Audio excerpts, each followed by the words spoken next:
And a pleasant good afternoon to those out there in Irish Breakdown land here from snowy northern Indiana. I'm in the green room because I have a snow day, which is awesome. I'm Vince D'Addario. I'm the football analyst here at irishbreakdown.com. That guy right there is Brian Driscoll. He's the publisher at irishbreakdown.com. And we are going to talk tight ends today. We're going to talk. It's going to be part of what we're going to talk about today. Yeah. That's going to be the first part of That's going to be the first part of what we talk about. Notre Dame appears to have their tight end coach ready to roll. And so we're going to talk about what his initial, steps need to be, what we feel they need to be. And then we're going to talk a little bit of offense altogether now that the offensive staff is, I will officially. It's close. It's pretty close to being put together. We at least know what we're looking at, I think, at this point. So here's the latest with the tight end situation. So Notre Dame has identified the candidate that they want, and it's Jared Parker. And as we discussed last night, we were able to kind of figure out how to pronounce his name. It's like Gerard. It's At Jared. first, I thought it was Gerard. I thought there was a second R. And then I was like, okay, is it Jared with the G, and it's just a creative way to spell his name? Or is it like Gerard? You know what I mean? Like, he got like I thought it was Gerard. He got some like French background. You know what I mean? Is his real name like Gerard Parquet? It's not really Parker. You know how those things go, right?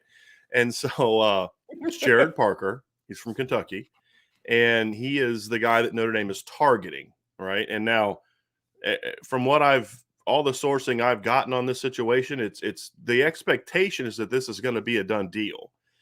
And it's just, kind of like with Coach Easton and some other situations, it's just working out some contract stuff because this kind of happened quickly. I don't know if there was a lot of, I don't know if there was like 2 weeks ago they knew John McNulty was leaving. I mean, that he's being pursued and like the other coaches, he kept Notre Dame in the loop of what's going on. But I don't know if a month ago you'd have thought, hey, we're having to replace our tight ends coach, right? Don't you think it was kind of and I actually talked about this with Sean Stiers yesterday. Do you think it was, look, Freeman and Jared worked together at Purdue. As you go through your coaching ranks, and I know you did the same thing because I did the same thing at my level, you kind of, you look at it as, all right, this guy would be fun to coach with someday. Like if I ever had to put my staff together, you're like, he's a guy I would call. Absolutely. You think it was like he had him on the list. Oh, my tight ends coach is leaving. I'm going to give Jared a phone call. Like, yeah, I absolutely think that's the case. Yeah. And look, he's been mostly receivers coach, but obviously they went a different direction there. That doesn't mean that he didn't think he could have done a great job at receivers. It was just, they wanted to go a different direction on that. When this came open, I was like, okay, I got to get him on the staff now. So I think kind of part of it because they were going to coach together at Cincinnati for a year. He went to Cincinnati with Marcus Freeman, then left Cincinnati thinking he was going to take a job at East Carolina. There was an incident that he got into and, that resulted in him not being able to go to East Carolina. And that kind of stunted his career growth just a little bit. But that's just, you can do the search on that and people can find that and all those type of things. But Google's great. That caused him to kind of late go to Duke, where he spent 2 years working with Duke, with David Cutcliffe at Duke, which is a big part of the background that I love. Sure. And then in 2018, if you'll remember, Penn State went out and hired a new receivers coach, Coach Corley, and it did not go well. And he got fired after a year. Then they brought in Coach Parker to coach the receivers in 2019. He got it turned around really quickly. That was the year they went 11-2, went to the Cotton Bowl, beat Memphis in the Cotton Bowl, helped turn KJ Hamler into a second-round NFL draft pick. And then you kind of the next year he's at West Virginia as the offensive coordinator. My understanding is, and I'm not 100% certain on this, it's just talking to a few people. My understanding is that the head coach called the plays at West Virginia. His job as coordinator was to put the game plan together. And that's kind of where his role was, which is good because that means he's going to have a similar role to to what he's going to have as a position coach. So very strong background. Obviously, Yeah. him and Marcus Freeman coached together for 5 years. He's kind of got a very interesting, background. He played receiver in college, Right. and if I remember Kentucky, I correctly, believe, right? he played at Kentucky. And yes, he did. He played under first Hal Mumme for a year, and then the post Hal Mumme era. Coached at. He got his first coaching job in college was as a GA at Kentucky. Then he went to UT Martin for 3 years as the pass game coordinator, recruiting coordinator. Then he was at Marshall for 2 years as the receivers coach before going to Purdue, where he spent 13, 14, 15, 16. So he spent 4 years at Purdue. And he was the recruiting coordinator for 4 years at Purdue. And I think that's a part of his background that needs to be emphasized is, and obviously this is someone who comes with a good recruiting background. Not that he's going to be the recruiting coordinator, right? I don't anticipate that being the case per se. Right. But he's got obviously a good recruiting background. That's something that I've been talked about. I reached out to some people at Penn State yesterday, said, hey, what was your impression of him? And said, look, really good guy. The players loved him. He talked about how when he was first hired, some of the receivers were real skeptical of the hire. Didn't say why, just said they were skeptical. And he said it didn't take long at all before their tune completely changed. And, and I put a quote out on Twitter yesterday where KJ Hamler said, when he declared for the NFL draft, mentioned Coach Parker as someone who had become a mentor and like a father figure away from, he was with him for less than a year. Right. Exactly. You know what I mean? So clearly there's a connection there, a bond there. And a guy that it fits a pattern, right? And I asked somebody about this yesterday. I said, look, I'm seeing a lot of the same theme with a lot of these coaches, and I think this might be a good show idea, Vince. Is it's a lot of coaches that, yes, they're good coaches, they have good strong resumes, they have good recruiting backgrounds, but there's a common theme of guys that are all about building strong connections and developing their players off the field. Relationships. And it's completely different, right? They all do it in different ways, right? Like I guarantee you Chancey Stuckey and Dylan McCullough and Jared Parker are going to all do it different ways from each other, and they're all going to be different than how Harry Hiestand does it. Right? Oh, yeah. Yeah. But what did Alex Barr say when we had him on the show? Basically, like, you knew he cared about you, right? Exactly. Harry Hiestand's players love him. Who was it that was sharing it? Was it Alex that was sharing the story? Or was it you that was sharing the story about Steve Elmer? I'm trying to remember who. Me. I wonder if it was Sean. Might have been Sean Davis. Okay. That's right. It was Sean Davis was talking about how somebody was explaining to him about how Steve Elmer, when he left Notre Dame, didn't really like Harry Hiestand because coach was hard on him, and Steve was, Steve always had his eye on other things. So now that he looks back on it as an adult and a working man, he's like, oh. Yeah. Now I get Right. it, right? And that's been a clear point of emphasis for Marcus Freeman when he's going through these coaching hires, which I think is great. I love it, and I think we should dive into this. I think it's more important now than it ever has been because of the transfer portal. Yes. And I think we have a show about that where we'll kind of explain why this is important for Notre Dame from a team building standpoint, why it's important to have staff like that from a playing for championship standpoint, and why it's important to be able to, live in this modern era of the transfer portal, why that's so important. So I think we'll dive into that. I think that's going to be a good show idea for next week. I think that this coaching hire it follows a pattern of solid recruiters, right? Guys with recruiting chops. And this is obviously something that was important to Marcus Freeman. He said it in his opening day press conference. We know that he's a dynamic recruiter. We know that he wanted to surround himself with dynamic recruiters. So I think this follows that pattern, and I think this is a good pattern to follow. Oh, sorry. I had a sneeze sneaking up on me. I think I'm okay. I think I swallowed it. Okay.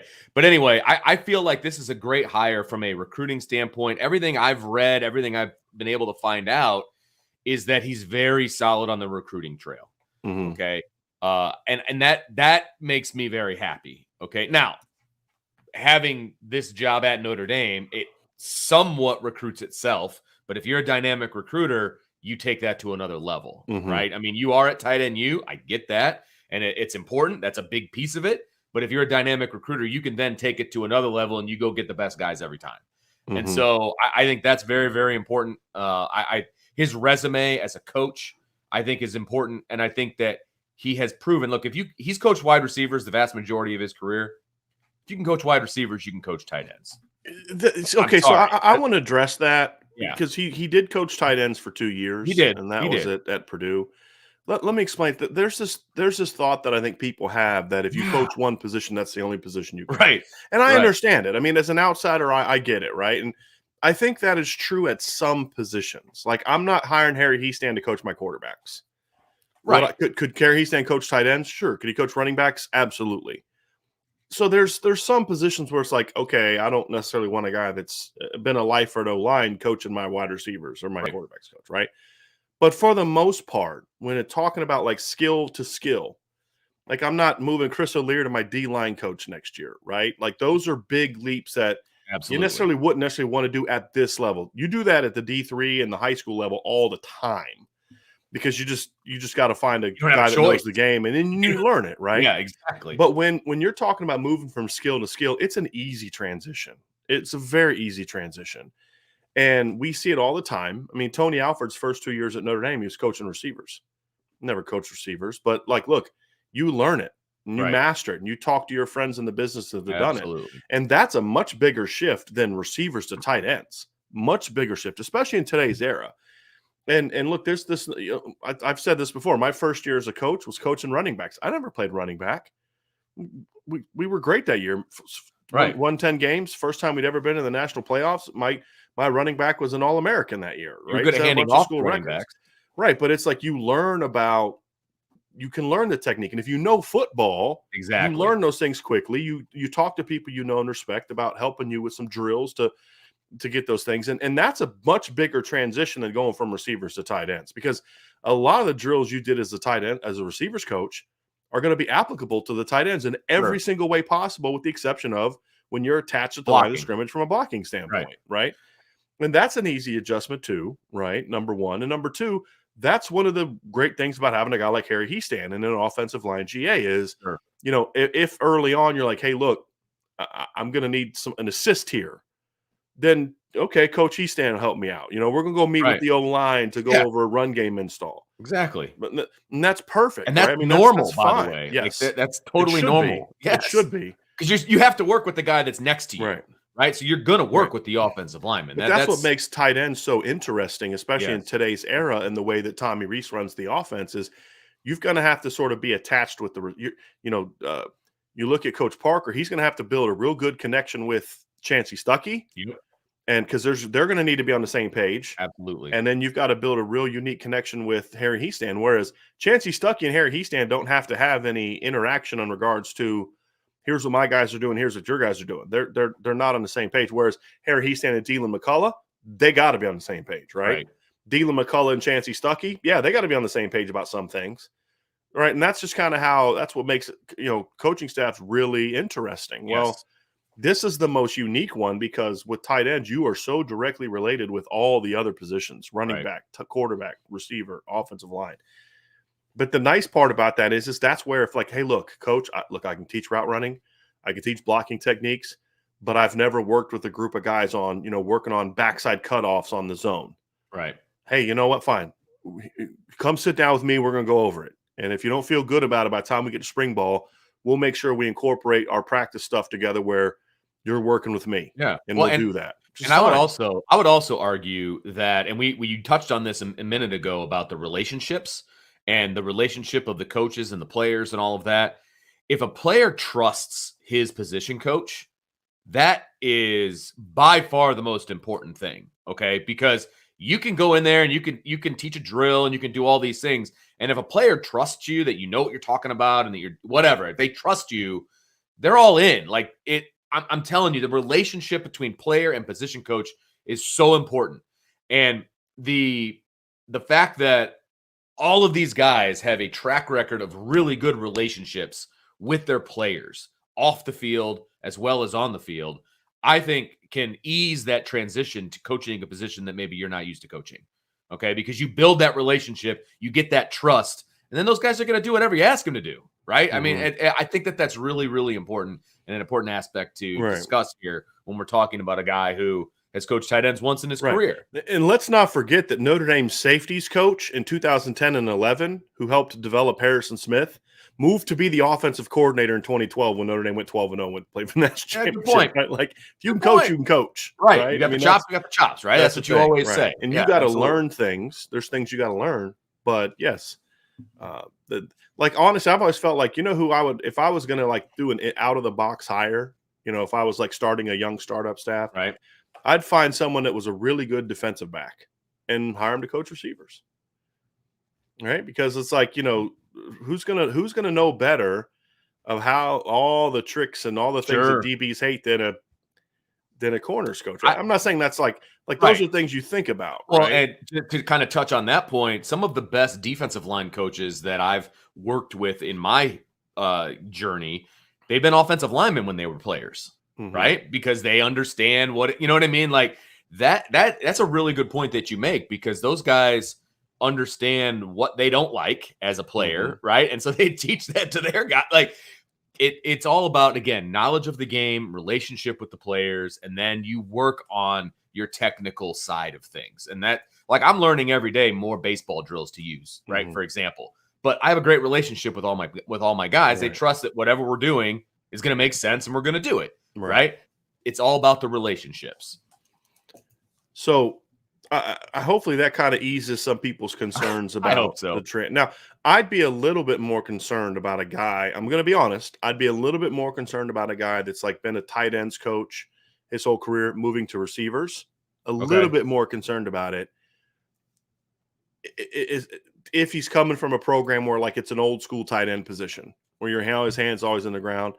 But in today's game, you know, like there's certain staffs where it's like if you're coaching tight ends at one staff, you know, one school, you're basically coaching receivers. You're just bigger receivers, Right. you know, because they don't ever attach and put their hand in the ground. So it's just, again, as I've always said, if you got the chops, you got the chops, right? And we'll find out if Jared Parker has the chops. It's a lot of that. I'm not defending that. I don't know a lot about him yet. I'm going to continue to, you know, I hear everything I've heard so far, except from West Virginia fans, is strong. And I always kind of laugh. I'm like, well, West Virginia fans don't like him. Well, Tennessee fans thought Harry Heastand stunk. So I don't really care what fans think about, you know, other fan bases think. I care what Notre Dame fans think about things, but I don't care what fans of other. The only thing I've seen from West Virginia fans, they didn't like his play calling, and you just said you don't even he wasn't think the play calling plays, right. So that is a moot point, right? And that he didn't develop players once they got on campus, but they all there 2 years, right? But they all said he's a really good recruiter, right? So you know, yeah, I'm fine with where things. Yeah, I think the issue is more of a West Virginia problem than it is a Jared Parker problem. I agree. Now again, he is you know, he's a guy to me that I look at and say, okay, you know, there's some good things in his background and some not good things in his background, right? From a team success, and that's what you have to evaluate. And you look, say, okay, he was at Purdue for 4 years. Well, Purdue stunk. Well, Marcus Freeman was also at Purdue for 4 years during that same period of time, and they stunk, right? Yeah. So, I mean, there's things you look at and say, okay, what am I going to take? What am I going to look at? You know, I think the biggest thing for me was the David Cutcliffe influence. That was the biggest thing for me, was getting to spend 2 years with David Cutcliffe. If Jared Parker's the kind of coach I hope he is, he would have been a sponge those 2 years, right? Exactly. Duke, because that's one of the best coaches in the business when it comes to just mind for offense. You know, in my opinion, he's excellent. And so, you know, and they had good receivers that year. I mean, they had good receiver play. TJ Roming had over 70 catches. Jonathan Lloyd had 50 catches and over 600 yards. So, I mean, they had good success that year. Saw over a 30-yard per game jump in passing. Had almost a full yard jump in yards per catch. So, you know, I mean, I think it's good.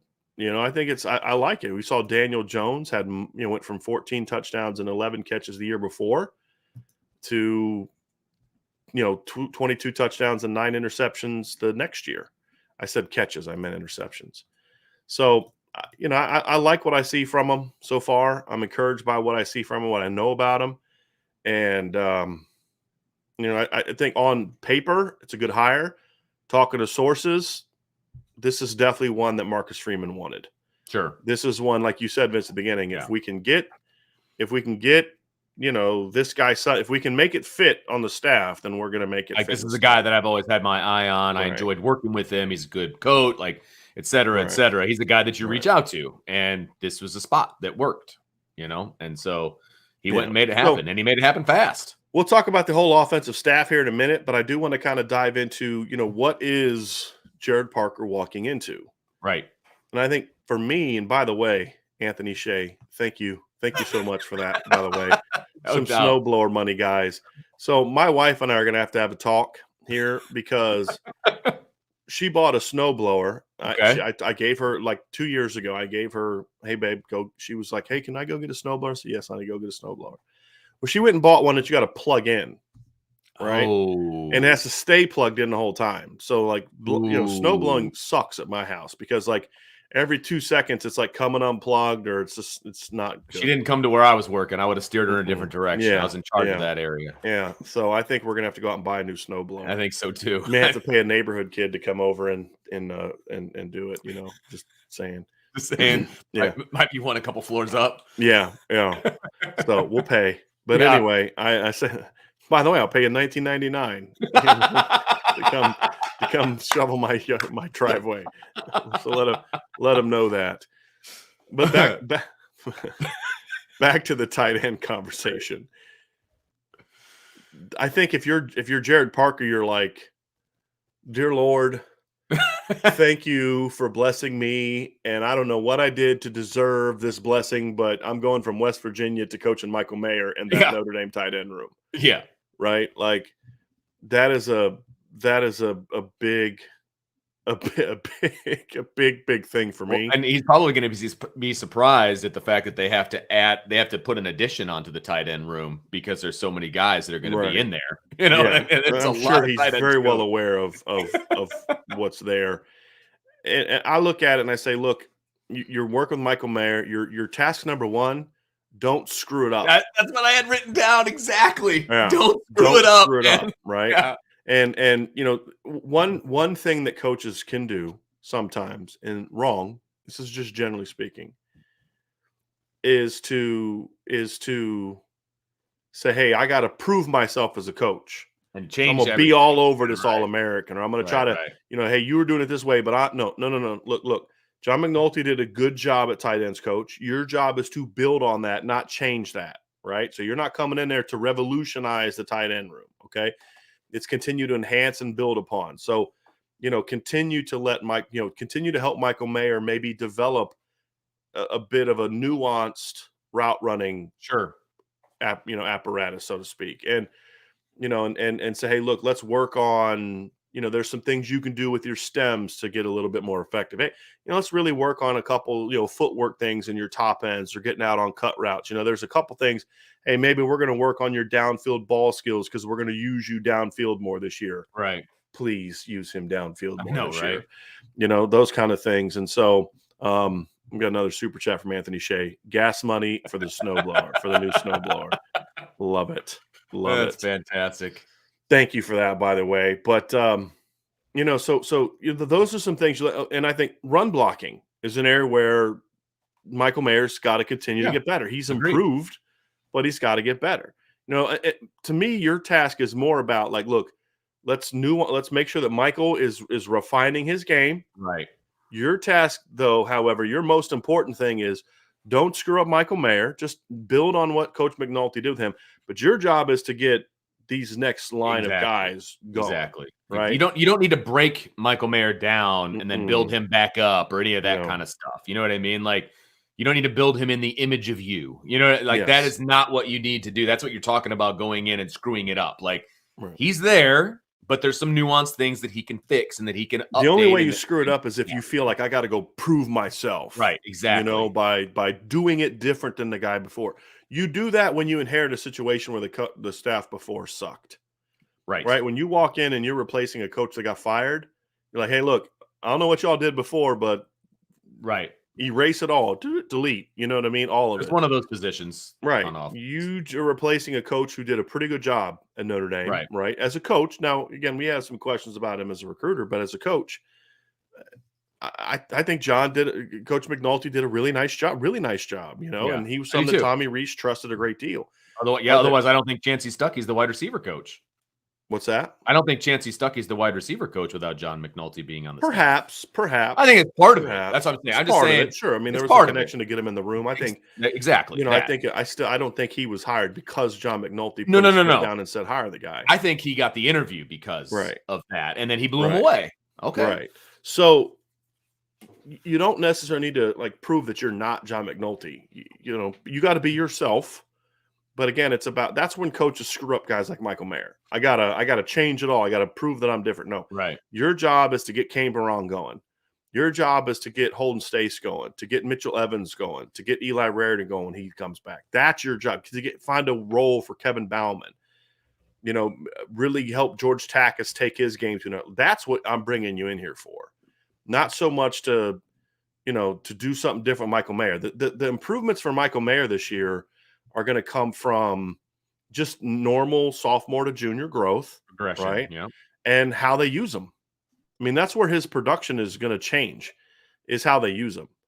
And maybe his catches go down by 5 to 10, but his yards go up by 100, because he's more big plays, using him better in the red zone. Those are Tommy Rees things. Absolutely. More so than Jared Parker things. Right. And so that's going to be a big thing for me.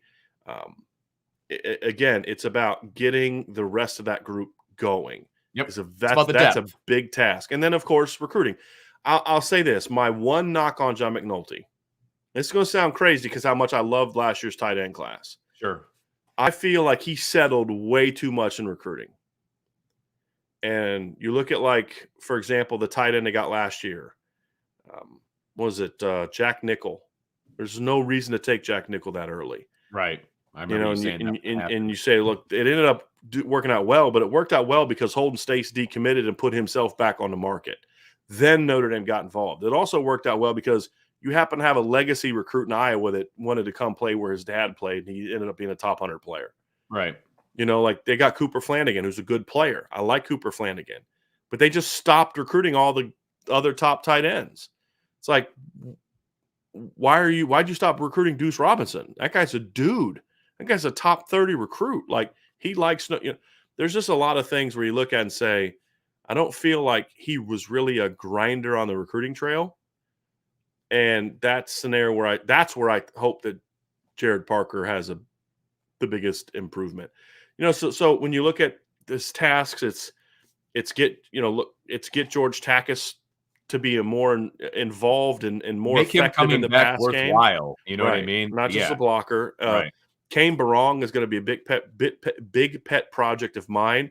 I think Kane Barong might benefit from this hire more than anyone because it is a receivers coach, and Kane Barong's game early on is going to be more about as a pass catcher. Absolutely. I think it's also the number 2 guy that this is going to benefit the most, in my opinion, is Mitchell Evans.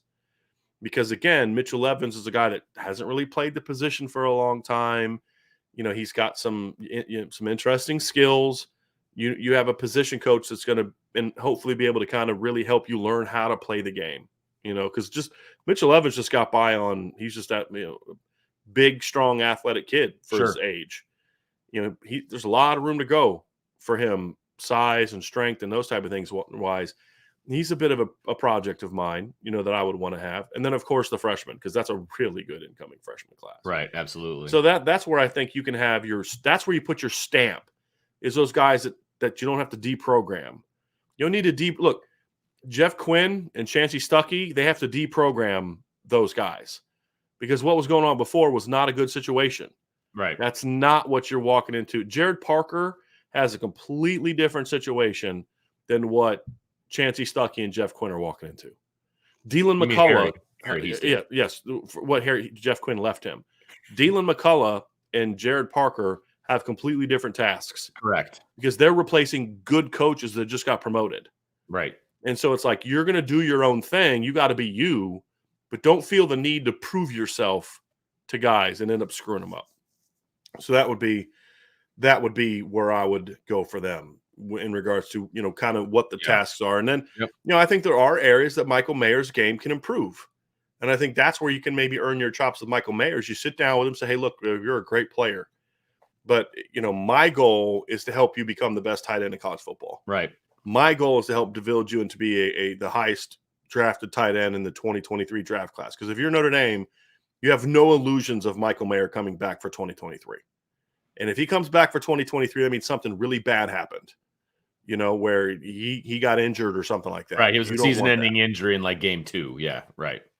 No question. I that's really the only way I see Michael Mayer coming back for a 4th year. Absolutely. The only way. And he doesn't need a 4th year. This isn't about Michael Mayer and, he knows he's gone. This is like, look, we're just using some common sense here. It's like Kyle Hamilton. Right. You're an elite player and you've been a starter as a freshman and sophomore.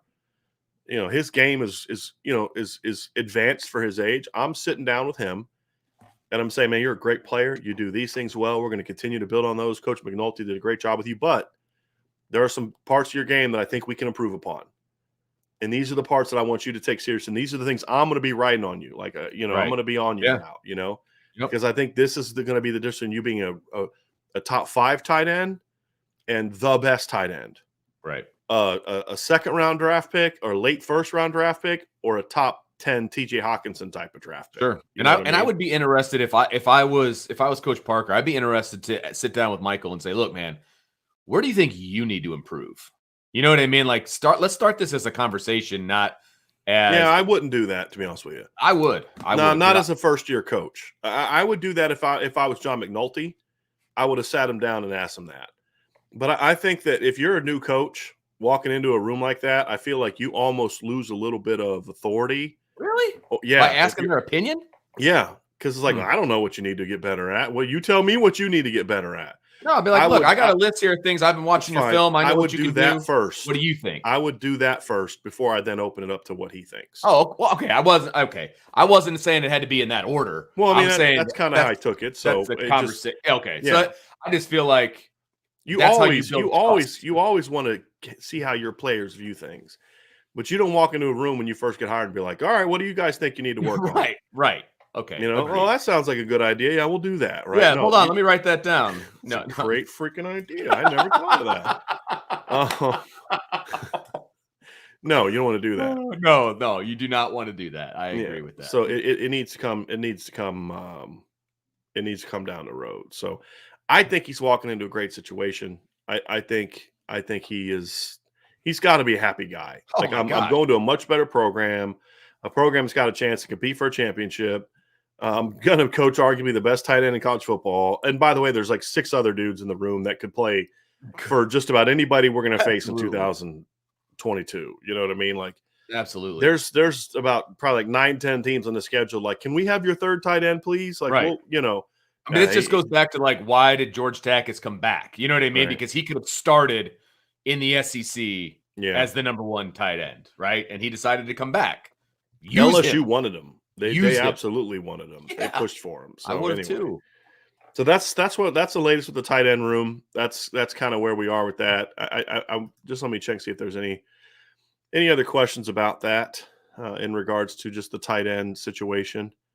I do not see any. Before we dive into the offensive breakdown aspect of this, Vince, I do want to address some of these things. We have a super chat from Demetrius Rex. It says there's you want to read that, Vince? And then we have I'm going to come back up to this, but we have David Knight has a question about it.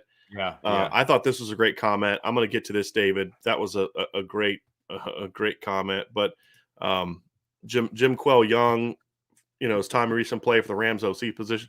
There's a lot of this kind of stuff. Matt, 2011 GT, Brian Kelly can find some grade students to grad. I think it was grad students because of that. Either way, I think it's all good. Appreciate that. But I want to address this, okay? Because this is kind of a big topic of conversation on the board. Yes, it is. And it says there's not a high probability of it happening, but Tom Reese moving to the NFL would be detrimental to Notre Dame, in my opinion. Those quarterbacks at 23 recruits love him. So this is basically coming down to Dan Orlovsky mentioned guys that he thinks the Rams should look at for their offensive coordinator position. Right. Dan Orlovsky's on record as saying he loves Tom Reese. Right. There was something where he talked about the top 5 quarterback developers in college football, and he mentioned Tommy Rees as one. Like, I don't know where that connection is or what, but he loves Tommy Rees, and I'm not saying he's wrong. It's just kind of random. Like, this is like an NFL guy that like is in love with Tommy Rees. I don't know where that comes from, but look, Tommy Rees does have a very strong reputation amongst NFL teams. They do look at some things he does pass game wise, and there's an attraction there. As far as I know, Tommy Rees isn't looking to leave right now.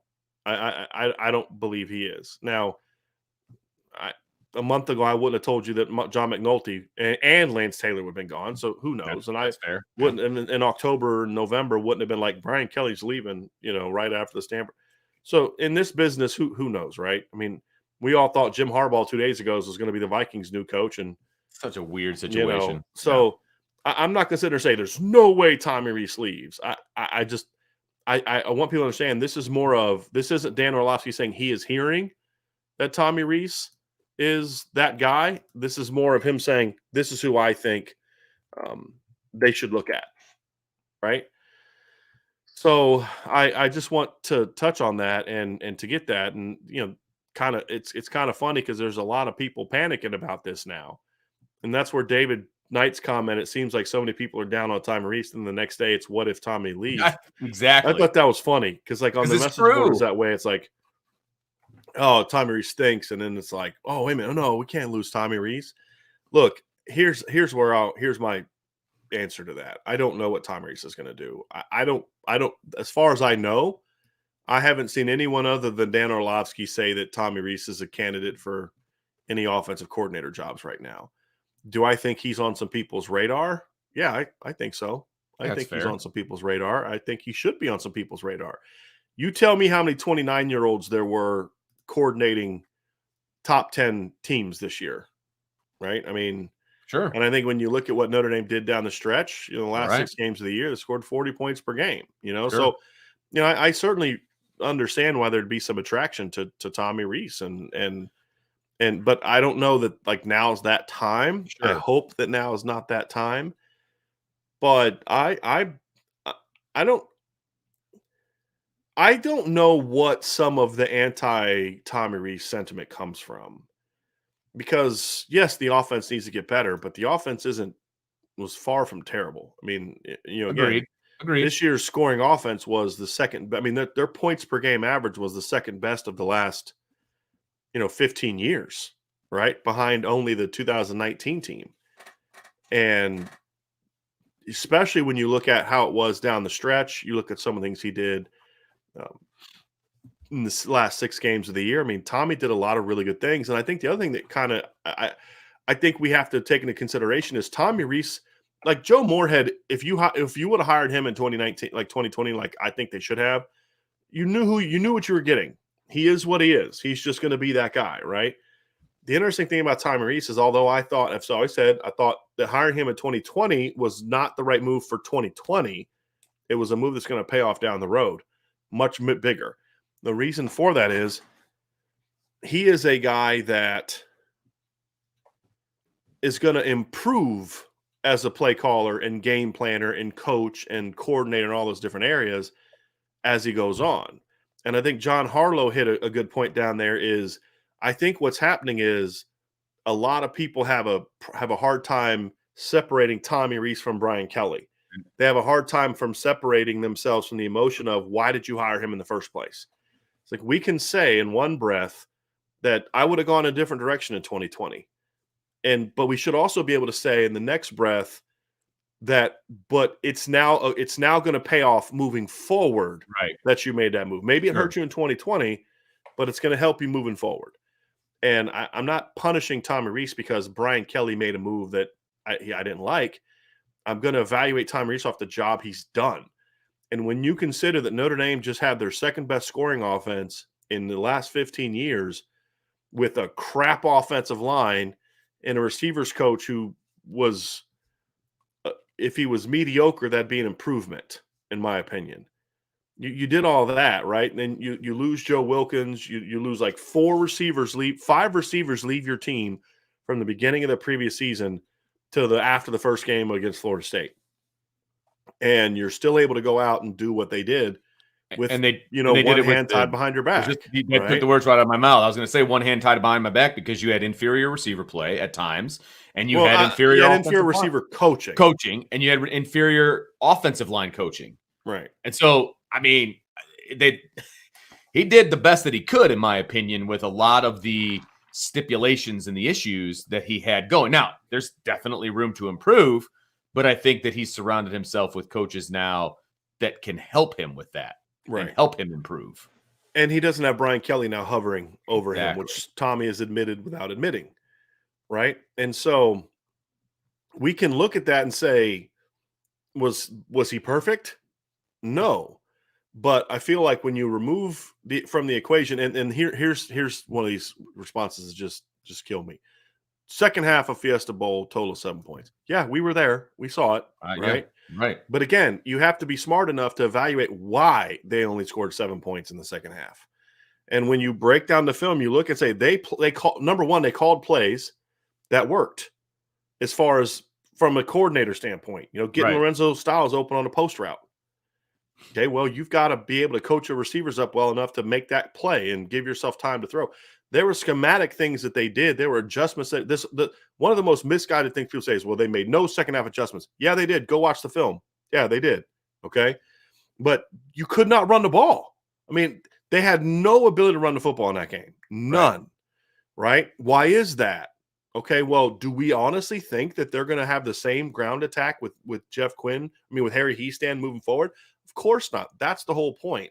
Exactly. If you have an agenda, then you're just going to look for these things to kind of nitpick and say, this is bad, and ignore all the positives. The other agenda is that you're going to look and say, okay, well, ignore all the negative things and just focus on the good things, right? You have to be able to look at this rationally, okay? And so the reality is that clearly some people don't like Tommy Rees, and Eric Pruitt is proving our point. Like there's an agenda there. There's a clear agenda there. Right. Because you're not having a rational conversation with us. You're just throwing out negative things and spinning things, right? But the point being is I fully expect Tommy Rees as a 29-year-old is not who he is today, who he's going to be the rest of his career. That's not how it works. So now I think that you look and say, okay, you look at a situation where he's going to be surrounded by a much better coaching staff now. Much better coaching staff now. Now, to throw Eric a little bit of red meat, now if Tommy Rees doesn't get this offense going in 2022, now you can say, okay, right?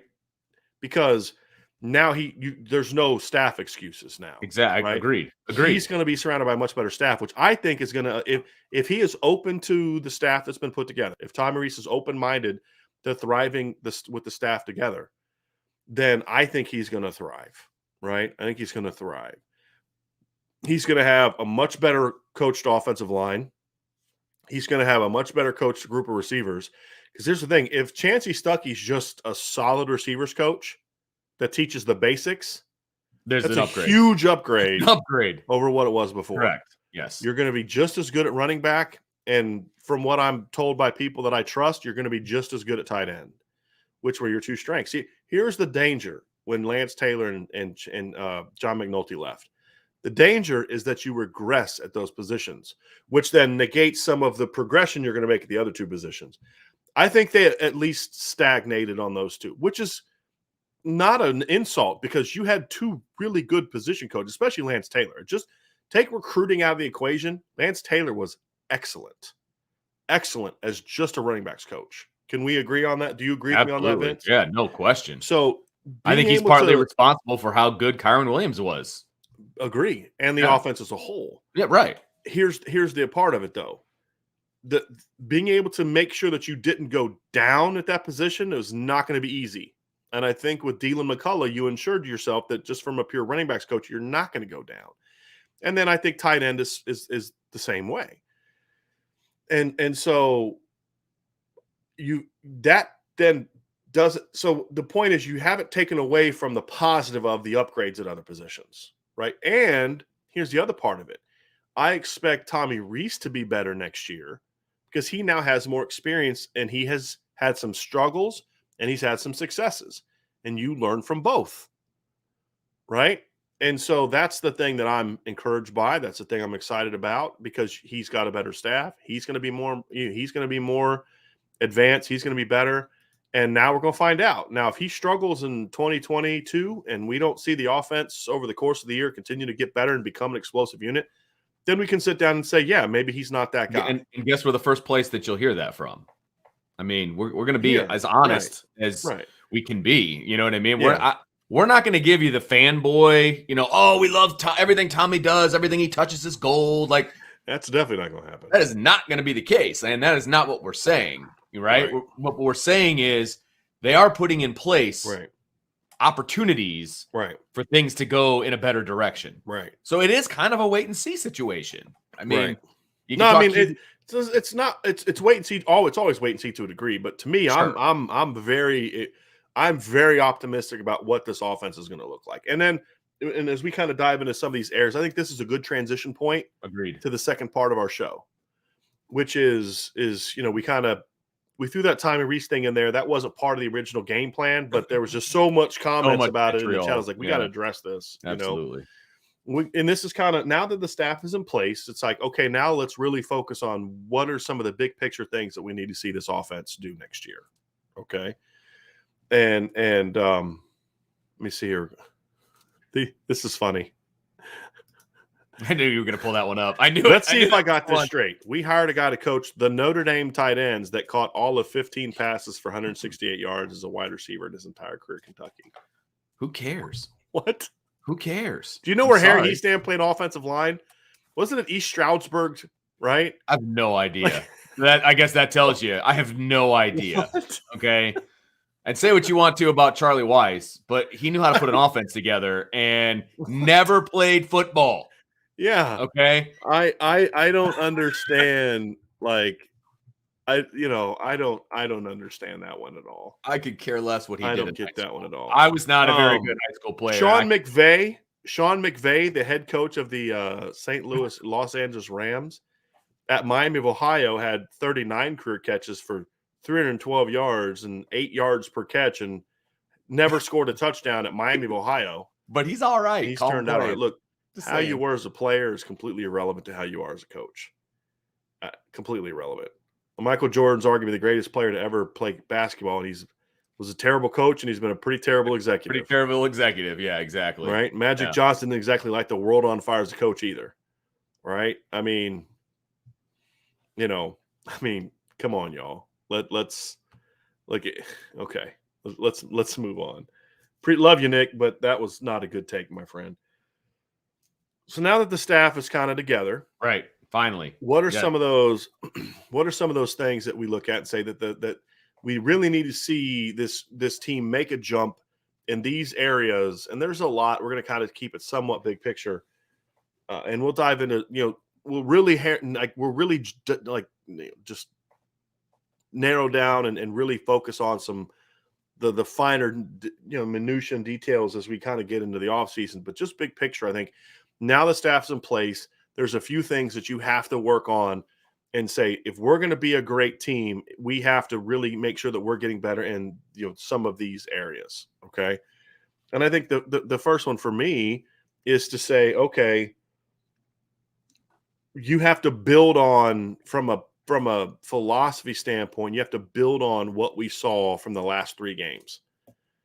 And when I look at the last 3 games of the year, Vince, I saw an offense that was not at all concerned with getting Mayer touches or Kevin Austin touches.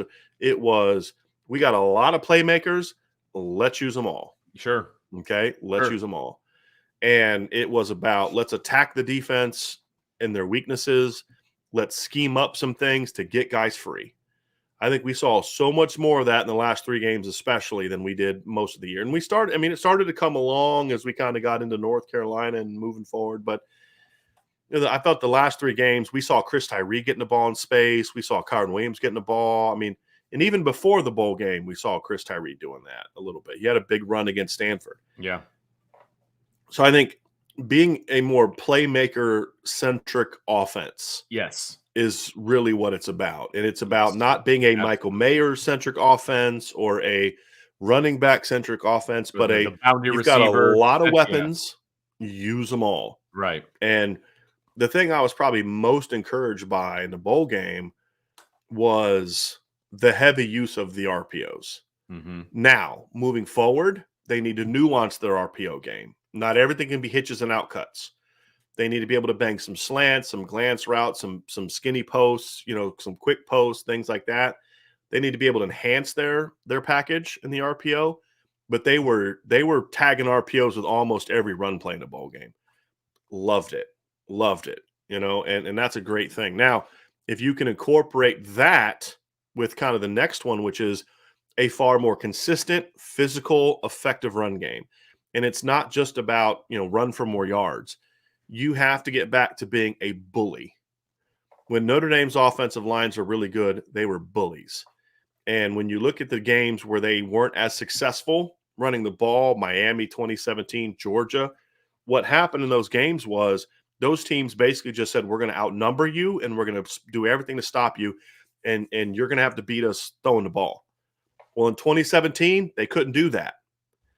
I mean, you go back and look at the missed opportunities in the Georgia game. They should have beat Georgia by 2 touchdowns. I mean, I remember Freddie Canteen being wide open on a wheel route and just of all people, missing. EQ drop and go routes. Just Michael Young coming open on the middle of the field for what should have been a third down conversion, and Brandon throwing it over the running back's head. You look at the game against Miami, first drive. EQ getting open on a post route that should have been a touchdown. You hit those plays and they back off. Perfect example is USC. USC was loading the box. And they were taking away the run game early, so Notre Dame hit them with a reverse play. They hit him with 2 deep shots over the top, a post route for a touchdown to EQ, and then a go route back shoulder to Kevin Stepherson. And USC was like, well, now what do we do? Right? And so I think if you can take those run games and incorporate them with what we saw in the pass game this past year from Tommy Rees and what he was able to incorporate, that's where I start getting fired up. Absolutely. And start thinking like, boy, this has got a chance to be something really special. Because a balanced offense is a scary offense. But it's not just about balance. That's a big part of it. But like to me, it's about you've got to really be a physical line. Sure. And I think what happens is some of these teams, like these air raid teams, they can run it. Like this is what hurts North Carolina against Notre Dame. Both times they played. Is North Carolina couldn't run it when they needed to. In 2020, they couldn't run at all on Notre Dame. In 2021, other than quarterback scrambles, they had no run game. And all their yards came on basically scrambles and plays like that. It was not like designed runs, right? And so to me, it's because they are a sort of finesse offensive line. Good teams are able to take that away. Sure. When you are able to come out and just pound people, right? Just be physical. It forces numbers into the box, right? And as Eric Pruitt said down here, because we were hammering on Eric a little bit ago, but this is a great point. Then you add the element of a quarterback that can be part of that run game. That's going to force teams to be more box oriented. Okay. That's going to force them to get numbers down tighter, which then if you then add the RPO, the perimeter pass game, the mesh the stuff that we saw schematically from the pass game, second half of the year, right, with an offensive run game that forces you to be good. Because it's like the last 2 years, we saw Notre Dame have everything they needed to have an elite offense. It just wasn't at the same time. Right. Physical run game in 2020, crap pass game. Pretty well designed and well executed pass game in the last 6-7 games. And then in the first 2 games too. I mean, they threw the ball pretty well the first 2 games when they could protect the quarterback. And you add that with the running game that we know Harry Hiestan's going to bring. It's kind of like pick your poison, because if you're going to spread out and say we're going to have to defend Mayer, we have to defend Lindsey, we have to defend Lorenzo Styles, we have to defend Colsey, we have to defend Avery Davis. Now you got to deal with the run game, right? Or hey, we're not going to let you run on us. Okay, fine. You want to take Tyree and Card Williams out of Logan Diggs out of the game, Audric Estime out of the game. That's fine. We're going to use Tyler Buckner as part of the run game, and we're just going to throw the ball to the perimeter and whoop your butt. It's so much harder to really play a balanced attack. And a balance to us, or at least to me, I'm not going to speak for Vince, balance to me is not a 50-50.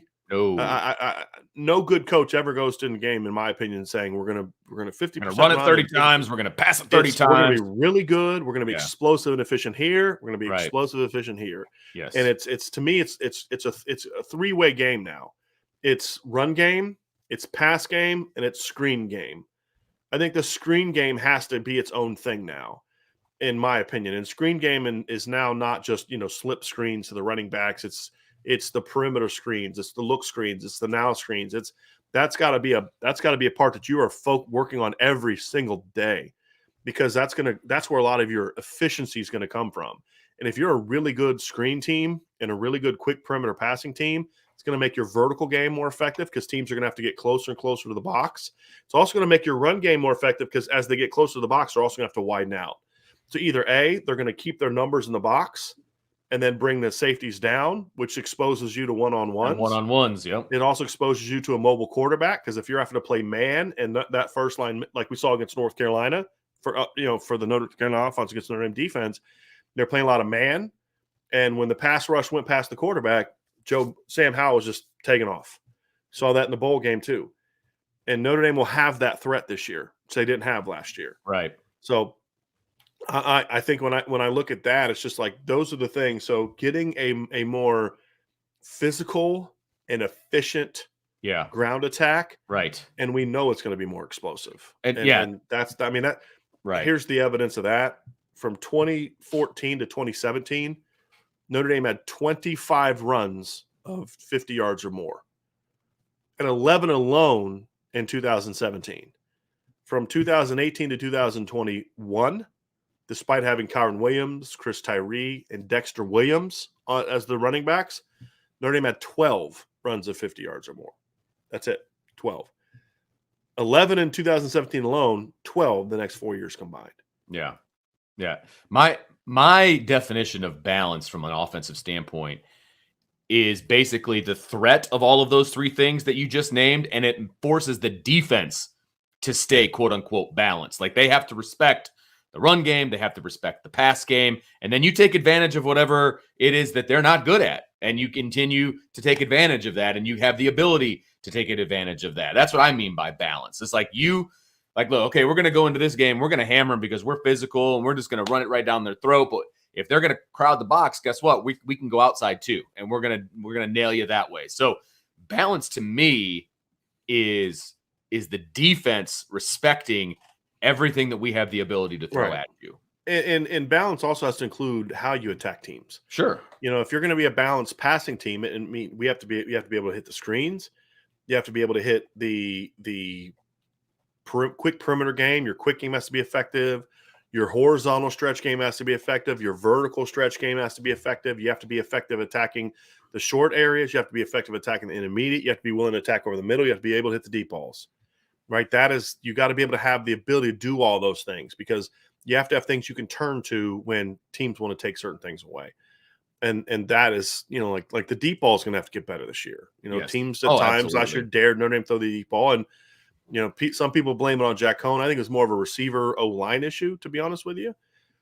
And so that's part of the game's going to have to improve. Sure. And that's going to be part of, are they going to be able to get to that point as an offense? So I think those are areas. I think part of what will lead to that too, and again, all these things to improve upon is going to be all they build on each other. I think that let me address the super chat here real quick, because it ties into the run game we're just talking about. Christopher Morgan, thank you for the super chat, Christopher. With Tyler Buckner's legs and Harry Heastand's line, what do you think about the veer as an option sometimes to make teams having to adjust on the fly? My thoughts on that are, Chris, is if the veer was easy to install and was easy, you can just go put it in on a Tuesday, I'd be all for it, right? Yeah, I mean, like, I get where your head's at, right? Like, okay, thing. just you're throwing something at them they're not prepared for. The problem is to be effective running that type of option, you have to rep it a lot. It's a different style. It has to be a part of the block. The splits from the line are different. Yeah. The technique is different from the line. Yeah. The footwork is different for the quarterback. The footwork is different for the running back. Like, it is a complete change. And it's an identification situation from a quarterback standpoint. Not just and it's even more and identifications needed for the line. offensive line. I ran a triple option offense. Yeah, Offensive line were the smartest guys on the field because they have to make line calls in the middle of the cadence and all of these different it's a different ball game. So in theory, that'd be a great idea. Sure. Practically speaking, however, it's not possible. Now, I think what you could say is like a lot of the read zone stuff that you see now from the shotgun is rooted in the veer, is rooted in the triple option. So I think it's more about utilizing that aspect of it, running your inside zone with the read zone, doing things where you're, mixing up your line play to throw teams off, like we saw with Chip Long do in 2019 against USC. USC was really keen on the run. They were flying to the ball. So he calls buck sweep action to the right, and he runs Dexter Williams on a sweep to the left. There's nobody blocking for him. There's a tight end and a receiver blocking for him. There's no lineman blocking for him. He runs for a 50-plus yard touchdown, right? Like, that's where creativity needs to come from. But you can instill a play that would require that much change and how you practice and prepare and line up and all those things. And that requires so much time to get the rhythm and timing down. So I think your head's in the right place, Chris. Right. I do too. I just think there's more practical ways to accomplish what you're trying to accomplish in the modern game than the veer. In the modern game with the spread offenses and all of that. Because they're, like you said, if you're running the veer and you're running midline and you're doing all of those different things, you're going to option camps. It's an identity. It has to be repped every single day, all day. Absolutely. Yep. But the question does lead to kind of what our next point is, which is I think there's more room to be creative from a formational standpoint. I think at times we saw that last year, and at times we saw them just kind of line up and just play. And I think they need to be a little bit more creative within the personnel groupings that they're doing, meaning when they got in 12, 13 personnel, they would have some creative stuff, but you kind of knew who wasn't going to be a part of it, and it was like the number 2 and number 3 tight end. Exactly. So I just think there needs to be a little bit more nuance to the 12 and 13 package, which is going to have to be a part of what you're doing this year. I mean, you're wasting your tight ends talent if you're not using them more. But you also can't go 12 personnel for 50 snaps a game. Right. And, George Takis plays 400 snaps this year, which he did, and he's targeted 4 times. Right. Those are real numbers. Because there were opportunities where they had 13 personnel, 3 tight ends and 1 wide receiver, and only 2 guys went out on a route, the wide receiver and Michael Mayer. That was it. You know what I mean? Being more creative out of those sets means, okay, maybe 2 tight ends and a wide receiver are going out, or maybe even all 3 tight ends. You know what I mean? Like, create levels, do all those different things that you've been doing in your pass game, but do it with different personnel. And with 7 tight ends in the room, you got to use those guys. I mean, otherwise you're just wasting scholarships, in my opinion. Mm-hmm. I mean, if you're going to have 7, well, then take some of those guys away and give them to offensive linemen. I mean, if that's all that they're going to be, then do it that way. You know what I mean? So the creativity from a personnel standpoint, I think, is massive. And we did see little bits and pieces of it, but not enough. Not nearly enough. Not enough. And I think having some different heads in the room, some different ideas potentially, things of that nature, I think can only benefit this offense and Tommy Rees. So here's data to prove our point. Oh, I love it. And I just quickly added this up, so I think my math is correct on this. But yeah, Notre Dame's tight ends not named Michael Mayer they played 545 snaps last season. That's a lot of snaps. Yes, it is. 545 snaps. George Takis alone had 407. And then Mitchell Evans had 113. Kevin Bauman had 20. Kane Brong had 5.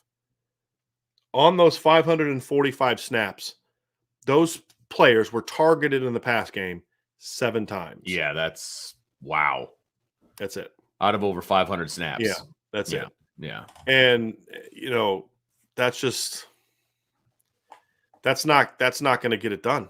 That's not utilizing your personnel to the maximum of their, to benefit them at the maximum, right? I mean, it's just not, and that's my biggest issue with the personnel, right? They were too predictable in what they were going to do when they would come out in the different personnel. Right. So like Mitchell Evans, here's some data for you. Mitchell Evans played 113 snaps. This is all according to Pro Football Focus.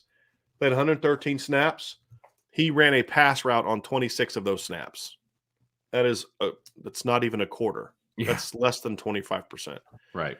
George Takis on his 407 snaps only ran 136 routes. Okay, so A third, yeah, I'm give gonna or do the take. math here.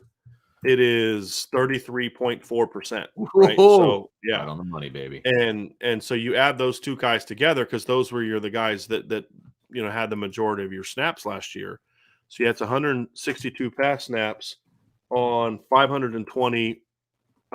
Excuse me, that's 162 pass reps, like routes run on 520 snaps, which is 31%.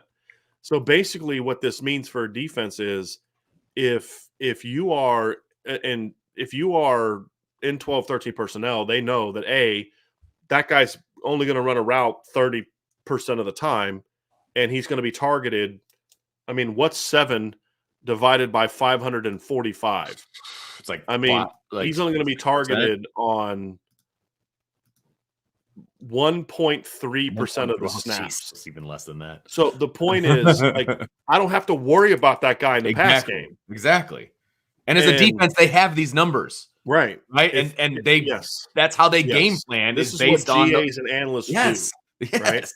So I'm not saying you all of a sudden throw 70 balls to your number 2 tight ends. Not at But all. if that 7 number jumps up to 35, 40, all of a sudden teams like first of all, early on when you do those, they're going to be big plays, Right. right? Because nobody's gonna have those You numbers. run a play action wheel route to Mitchell to George Takis when Michael Mayer's still on the field. They're probably not going to be prepared for that. Right. Okay. Right. So you can steal some yards with those guys. I think like 4th down, 3rd down and short. Sure. That's a time to go to them and sort of hey, they're not prepared for that kind of way. Maybe you put a tight end in motion. And you got Takis here at tight end. You got the other tight end here. You got Michael Mayer in a wing. You motion Mayer and just run him on a quick slide route because they're going to run with him. And you hit Mayer or you hit the other tight end on a quick seam or a quick option or a quick pop pass or something like that. Yep. Be creative with that. You're going to have to do a better job of using those guys if you're going to play them. That's the key. You can't and this is the same thing in 2020. Like once Michael Mayer became the guy, we saw nothing from Tommy Tremble in the pass game, with the exception of the Clemson game. Hey, guess what? Your offense is pretty good that game. Right. But just Tommy Tremble disappears from the pass game. Yeah, that can't be the case. Now, that means you have to design stuff where that number 2 tight end you're calling to where he is the first or second read. Right. You've got to be willing to use Michael Mayer at times as a decoy, right? And not just for your number 1 receiver.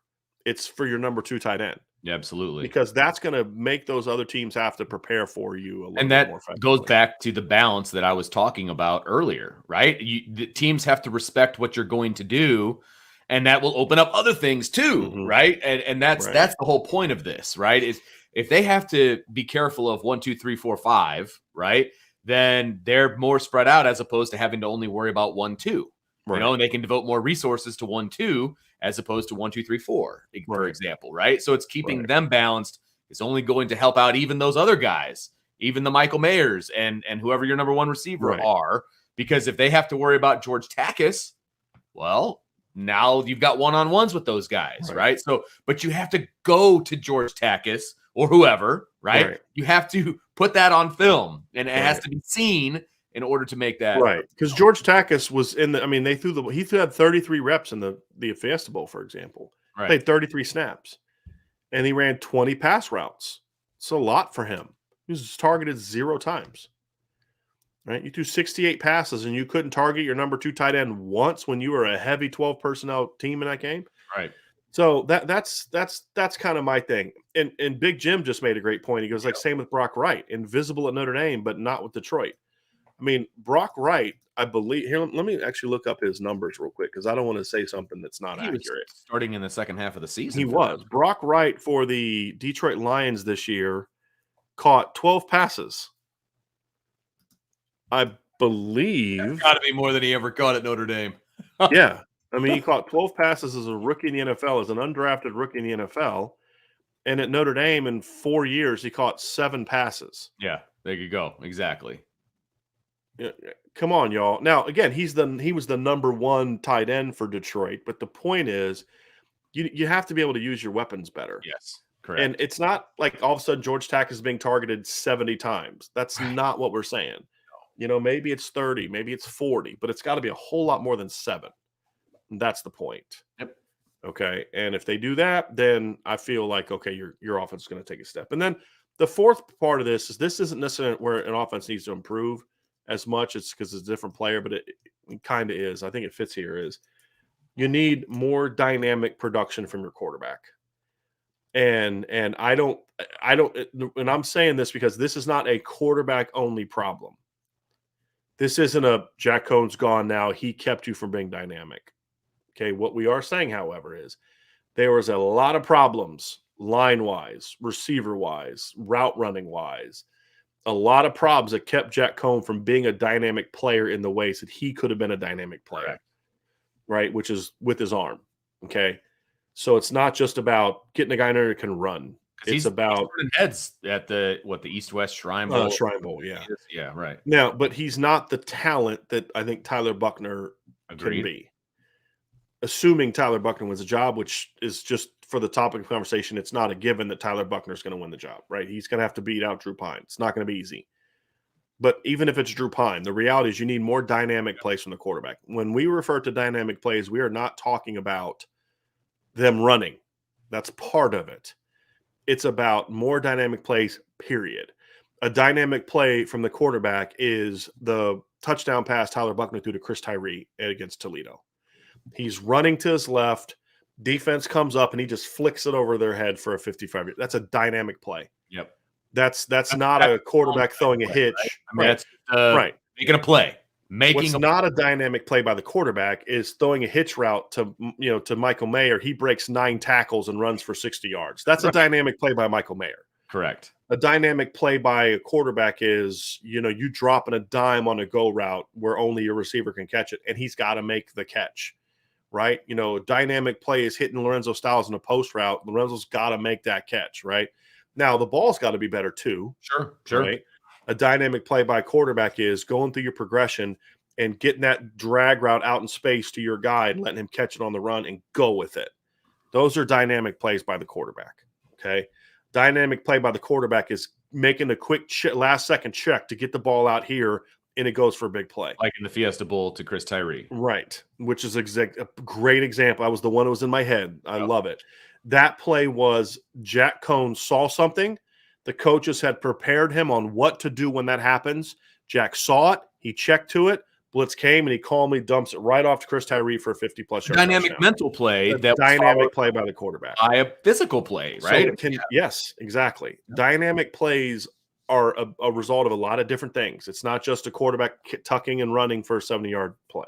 Brandon Wimbush had a lot of dynamic plays in 2017 as a runner. He didn't have nearly enough dynamic plays in the pass game. Right, exactly. And that's what's got to change. So more dynamic plays from the quarterback position are needed in today's game. And depending on which quarterback it is, that's going to look different, right? I mean, it just is. So, but I agree with you. It needs to be a position that you can count on to make plays, right? And that's what we're talking about. Consistent, dynamic plays. Right. And that's how you become an elite offense. Yes. It's getting to that point as that's a unit. It's been missing. Right. I mean, let's be honest. And people have said it a million times. They's got to go out and get this kid and 5 stars and this and all. Yes. Okay. We agree that Notre Dame is a dynamic quarterback play away from being elite. And that's what we're talking about. Right. It doesn't have to be a 5-star. Right. But at the same time, let's go get that guy. Right. I want to address something too. Brent Byers with a very good question. Brent says, at what point does creativity start to become being too complex? I remember at various points in time, people saying BK was too complex and guys couldn't get the systems or something to that effect. So this is where I want to make sure you understand what we're talking about, Brent. Creativity doesn't mean you run 95 plays, right? What we've said before in the past is smaller number of plays out of a lot of different looks. Yes. Okay. So creativity is this. You have a play. And on this particular play, the design is Michael Mayer and your number one receiver are running a route combination together. Okay. That's one way to do it. The next time you do it in the next quarter, you have your number one receiver and Michael Mayer together again, but you run that same concept backside to George Takis and, Kane Barong. Let's say if you're in a 13 personnel. 13, right? yeah, right. So you're not adding a bunch of new concepts. You're running them out of different looks and different formations and to different people. Right. Right. And so creativity is we're going to run our 4 verts concept, but in this particular game, we're going to put Deion Colsey, our big guy, as the number 2 receiver in the trips formation because we think that's going to be a personnel matchup that's just going to be a nightmare for them. Yep, matchups. Because we're going to have, let's say Lorenzo Styles backside because they have a smaller boundary corner. We're going to have Avery Davis or Xavier Watts. I'm going to keep saying it until it doesn't happen. Speaking into the or Braden Lindsay outside the other side, and then I'm going to have my 2 big guys, Dion and Michael Mayer, in the slot because they don't have 2 good cover safeties, right. and their linebackers can't cover. Right. So you're looking at, but our pass concepts aren't changing, right? It's not about that. It's we're going to move guys around to utilize these concepts in a different way where our read is going to go, hey, when we go Mayer and Colsey inside, or Merriweather and Mayer inside, whatever the case may be, or Takis and Mayer inside, we want to focus on this part of the read over that part on this particular call. But the concept is still the same. You're not adding a million new concepts. You may say, hey, look, and then when you do adjust, you say, hey, like here's an adjustment that you can do. Something simple like this. You like to run a flood concept out of trips. So your number 1 guy runs a go route. Your number 2 guy runs a 10 to 15 yard out cut. And your number 3 guy runs a slide route. So levels concept, vertical stretch concept. We are attacking the flat defender. Okay. Well, on that, the next time you do it, you're going to run the same play, but instead you're going to have the number 2 guy run a 5 yard out, and your number 3 guy is going to run a 10 to 15 yard out. Running the same concept, but you're attacking that flood a little differently. Becomes a bit more of like a triangle as opposed to a pure vertical stretch. Same concept, right? It's just a little tweak to it. And there's you say, hey, we run a really good scissors concept. Scissors is a post route by the number 1 guy and a corner route by the number 2 guy, right? Right. Well, on this particular play, we're going to run it from more of a traditional spread out set where it's going to be a traditional post corner concept. You're trying to ISO, you got a guy releasing in the third. The next time you run it, you say, hey, look, we're going to run this against this team from a reduced alignment, from a stack alignment, because they're terrible at switches, right? And so we're going to post snap switch that sucker and run it this way. Same concept. You're just adding a wrinkle to it that's really easy for your players to learn. Really easy, yes. And it's difficult for defenses to adjust to. Because they still know what their landmarks are and where they're headed and all of those different things. They're just coming from a different place. Right. Yeah. And you can practice it that week and you're good to go. What made Notre Dame complex is this. You line up and the X receiver has 5 different route options based on what the defense is doing pre and post snap. And so your quarterback may think he's running this and the receiver may think he's running that, and you've got a miscommunication. The other thing it does is when you have all that complexity, and this is something that does need to change, and we didn't see as much of this in the second half of the year, which I'm hoping is a good thing. But you get rid of some of that. There always needs to be some sort of a side adjust, right? You need to have some of that. Absolutely. And built in. I mean, you're at Notre Dame. You need to be able to have some of that. You got smart kids. But there comes a point where it's like, okay, it's too complex. Right. You're trying to prove you're an NFL guy, right? Where you can tell NFL teams, well, we only had 2 adjustments. He could either run this or this. That's because we're college. That's what we can handle. And they're going to know in the NFL you could do 5, 6, whatever the case may be. And so that's where it kind of got challenging for the offense. Or you'd put in new concepts, like 4 or 5 new concepts going into a game. You're like, we're learning new plays again, right? Like you can't do that. But it was that you may do this, or this on every play depending on what they do. Right. And those are the things that you have to you really can't do when you're in college as much. You have to have some semblance of you line up and you're going to do this. You line up and you're going to do this. And then as a coach, your creativity comes from I'm going to put different guys at different places. So less scheme, more diversity with which how you attack, right? So another example is like, look, you run 4 verts out of this concept. The next play, you come out and you do it out of 20 personnel, 21 personnel, 11 personnel.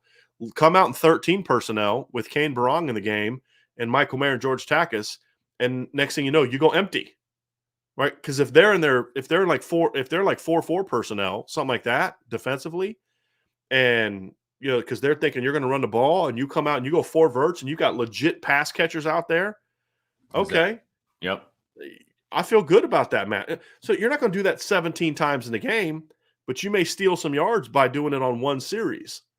Sometimes the difference That's in the the game, key. like those are Right. the things that you need to be able to do. Right. Absolutely. And if you're coming out and you're throwing those kind of different wrinkles at people for your kids, it's still 4 verts. It's still flood. It's still smash. It's still scissors. It's still double post. It's still, your mesh. It's still your high lows. It's still the same stuff. You're just doing it with different things. Like, just a little thing like we saw against Stanford where Tommy Rees brings Braden Lindsey down and sends him on a quick post route, uses Michael Mayer as a bit of a decoy and bang that post. Not a decoy. It was, hey, we know if they play him hard, we're banging his post behind Exactly. him, right? It wasn't necessarily as a decoy because you'd still throw to him if the defense is off. But like just little things like that, that's a concept we'd seen them do before, but there's that little wrinkle of the motion and the alignment where it's like, okay, it looked different to the defense and you bang it for a touchdown. And so I think those are the things that we talk about, Brent, because I love the question. I love that his first thought was, wait a minute now, you guys are always saying you can't be too complex. Love that response.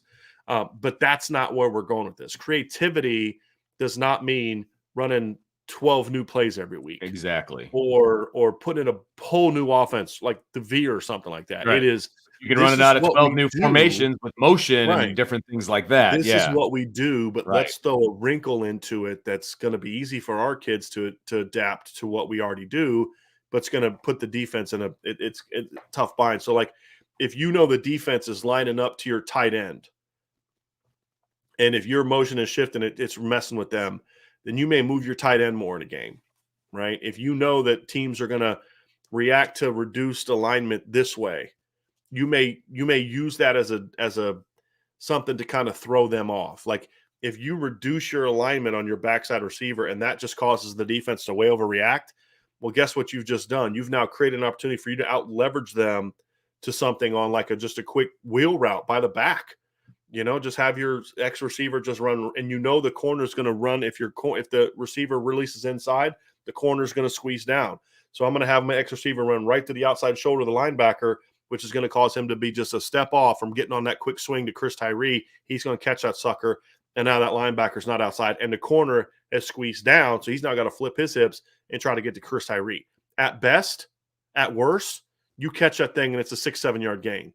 Right. At best, he outruns them and catches the corner, and it's a touchdown. Right. Right? Like, that's a part of who you are, but it's like a one little small adjustment based on what you see the defense do that allows you to kind of get an out leverage situation. That's something that I think Tommy Rees got a lot better at last year, is finding weaknesses in the defense and designing and calling the stuff you do to go after Especially in the second half. I mean, it was I thought he got a lot better at that last year. And again, that coincides with a lot of the things behind the scenes, I think. So, moving that. Okay. And Brent, he goes, that makes sense. Can you guys just call the plays this year? Just kidding. Kind of. That's great. I don't think Coach Rees is going to allow me to do that. No, I don't think so either. But I don't think he needs me to do that. I don't. I mean, are there things like I wish that I had Tommy Rees's ear? I really do. Because there are things I say, hey, look, man, I think you've got a ton of potential. But I wish you would think about things this way. And they're just giving you something else to think about. That's what I always loved as a coach is, I'd sit there at the coaches' conventions and all these other kind of things, and I'd listen. I'd say, I like that. And I'm like, I don't think I can quite do that where I'm at, but you know what? I can nuance it here.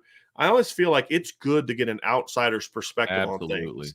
So that's why I think some of these new guys coming in could be a positive influence if he's got the right mindset on it. Right. Because new ideas, hey, we did this and it worked for us. What do you think? Or how can we utilize this? Or, and they're seeing a lot of these players for the first time as well, since they're new position coaches, and like, wow, so-and-so does this really, really well. And I never saw you guys do that in a game. What do you think about that? You know what I mean?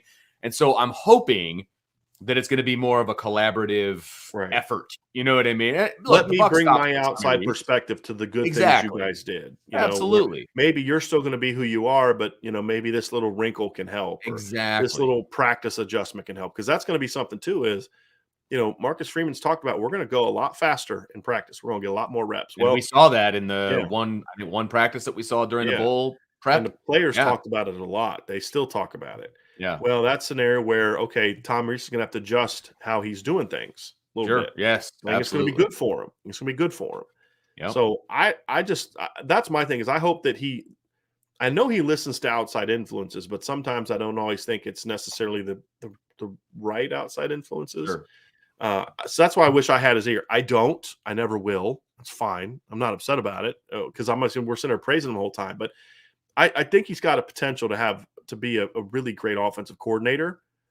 Yeah. And that's why I'm not ready to just be like, oh, if he leaves, so what? Yeah. Exactly. Yeah. I Careful what you agree. wish for, and stop assuming that just because you don't like Brian Kelly that every person associated with Brian Kelly's not good.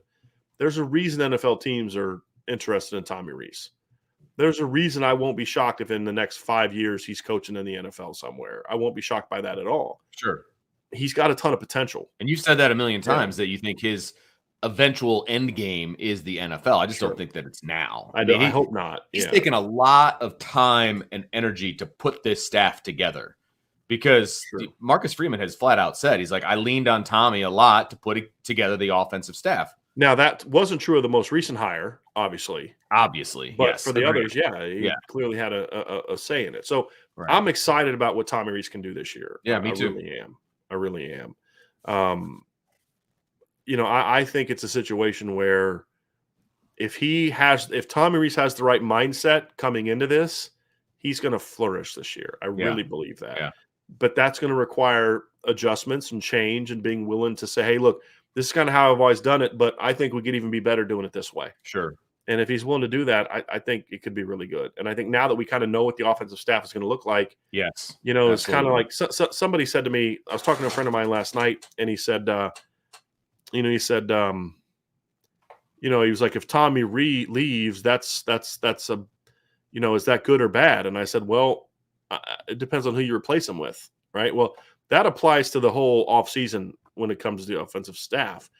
Just because you got rid of Dell and just because you got rid of Jeff Quinn and Lance leaves and John McNulty leaves doesn't mean it's good or bad by them leaving. It wasn't necessarily good that you losing Jeff Quinn and Dell Alexander by themselves isn't an upgrade. You actually have to replace them with better coaches. And just because you lost Lance Taylor and John McNulty doesn't mean it's a bad thing. You replace them, let's say it's just equal coaches, but equal coaches with different perspectives from different backgrounds that hopefully can add value to what you do. And so now that we've seen it all play out, I think this is a significantly better coaching staff than it was before. Because if there's a drop off at tight end and running back, and I'm just saying I don't think there is, but let's just say that there is, it's a minimal one. But the jump in receiver is going to be significant, and the jump in line coaching is going to be enormous. Yes, astronomical. And we can't discount the fact that Tommy Reese is now going into his third year running the offense. Right. He's going to be better this year than he was in year one and year two. That's just what young people do. Young coaches do is they're going to keep getting better and better and better. And that's what has me really excited about what this situation could be for Notre Dame. And Corey D says, I like the hat, Vince. Me too. Yeah. And Corey, I got the same one. You can get that in the merch store, man. I'm rocking the all white below. Today. You can buy the shirt in the merch store. This is in the merch store. Vince's hat is in the merch store. Is it wrong to show my sweatpants? Like, I don't know. It might be a little weird. Okay. Well, I've got the IB sweatpants that Vince is rocking is in the merch store. And they are I've got my flag. I finally got Vince a flag. Yeah. His head's kind of covering it up, though. We're going to have to work on that because you're kind of covering it up the whole time. Also in the merch store. Yeah. Okay. So you're going to want to check all those out. And absolutely. The sweatpants are the perfect snow day attire. If you have signed up for Irish Breakdown at any point in time, you will have a discount code in the email I sent you. Okay. If you want to buy stuff, if you're a monthly member, that's so not cool. If you're a monthly member, you got a 10% discount to your whole purchase. If you sign up for an annual membership, you get 20%. So if you're interested in buying stuff in the merch store and you've signed up for the message board, go back and try to find that email. If you don't have the email, just shoot me a text or shoot me an email and I'll send it to you. Because the reality is you can't use it. You can't game the system and tell me you lost it, but you really had it because it's attached to your email address. So that's kind of how it works. But definitely check that out. Got a ton. We've added a lot of new stuff to the merch store. Obviously, I've got my Built Bar here. I'm going to be rocking this after we're done with our show. This is the cookie dough. I love this cookie dough thing. There's a link in the box below. If you use that, you get 10% off your whole purchase. So definitely want to check that out. Craig Daugherty says, loving my IB gear, great quality. It is. Thank you very, very, very much. So a lot going on. And then of course, sign up for the message board. We have a ton of conversation going on there. It's fun. It's been a lot of fun, no doubt. Fun interaction, I should say. I released my final rankings for the 2022 class. There was some movement, moved some guys around because I was able to get a lot more film. And now that the classes are signed, so I've got my 2022 offense and then 2022 defense class rankings are up on the message board and the website. So if you're not on the message board and you don't want to be, you can still get it at irishbreakdown.com, and all the content at irishbreakdown.com is free. There's no premium stories there. It's all free.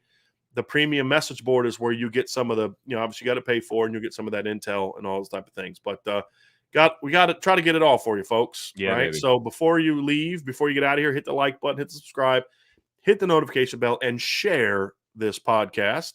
Check out all of us on all of our different platforms. If you're listening via podcast, give us a 5-star review. We would greatly appreciate it. And we'll be back tomorrow, Vince. Yes, same sir. bad time, same bad channel.